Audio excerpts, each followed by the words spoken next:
Welcome back, everyone, to GTU. Now, the average American spends 56% of their day standing, walking, or on their feet at least, and finding the best footwear can be difficult. Joining me now in the sponsored interview is Cade Perry with Salt Lake Running Company. And Cade, you do see a lot of people, and you don't have to be a runner to come in, but a lot of people might say, I have an ache here, or my running gait is off, or I do a lot of walking. What can I do for better performance? Yeah, we help people, like if your feet hurt, we can probably help you out with that. Salt Lake Running Company is our name. However, it's a little deceiving because there's a lot of people that walk or stand all day for their jobs, and we help those people out every day. So if you're a medical professional, if you're a nurse, doctor, if you're working in a warehouse or restaurant, teacher, or even if you're going on vacation to Disney and you win the ABC4 contest. Yes, Cade. You're going to need some good walking shoes, right, for that. And we help all people with getting comfortable shoes that they can stand and walk all day long. How key is this to make sure that you have the right footing for all of those activities? I mean, it's the base, it's the beginning of everything, right? You'd be surprised how many people we size up and they've been wearing too small a shoe, and that's why their feet hurt. They're just in too small of a shoe and they just need a bigger one. Okay, when someone comes in and they say, oh, my ankle hurts or my foot hurts, my heel hurts, what's the first thing you tell them? Well, we're going to ask some questions, definitely, to find out when does it hurt, how long does it hurt, and then ask what kind of shoes they're wearing. And then we're going to go through our custom fit process to find a good shoe that probably is going to help with them. In most cases, we can help. You've brought some tools, and walk us through some of the things that you go and when customers come in, what do you tell them to go through? Yeah, so the first step is we'll use this Brannick device here. This will measure the length and the width of your foot. It looks a little old school, but it still does the job perfectly.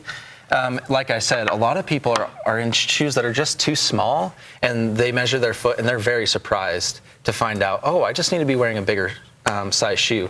So that's the first step. So when people at home are measuring their own foot, that doesn't do the trick. They really need a device like this. A device like this is going to be much more accurate than, trying to measure at home. Yeah, definitely.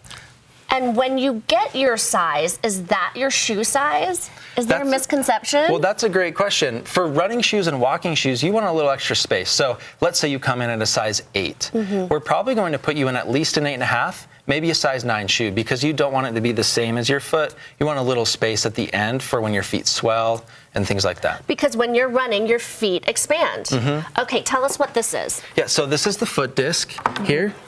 And we'll have somebody stand on this, and from heat and pressure, it'll change color, kind of like those mood rings, the old school mood rings. Oh, really? So when you're stepping on it, it changes. This platform changes, okay? Yep, and then when you step off, we can see the width, the shape of your foot, and that really helps us identify not just the shoe, but the type of insert that would also help you. And then what about arch? Is that super important to know? It is important to know, specifically for how the shoe fits. So if you have a really flat foot or a really high arch, that's going to change how the shoe fits.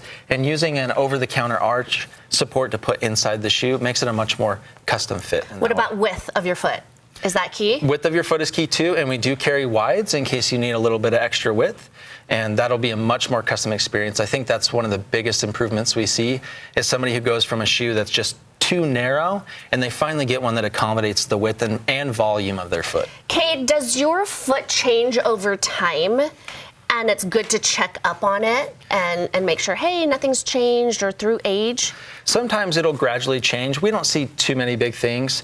There's this myth that I'm still not true of the pregnancy and if your foot changes sizes. It's been hard for me to tell if that actually happens or not. But I feel like it has. Well, definitely during pregnancy, you're on your feet and you have edema and lots of swelling. They definitely swell, yeah. Okay, you have an awards program. Why is this important? And you're giving it 10% off today. Yeah, so the rewards program, every $250 somebody spends, they get $25 back in our store. So you get 10% back just shopping with Salt Lake Running Company. That's true in-store or online.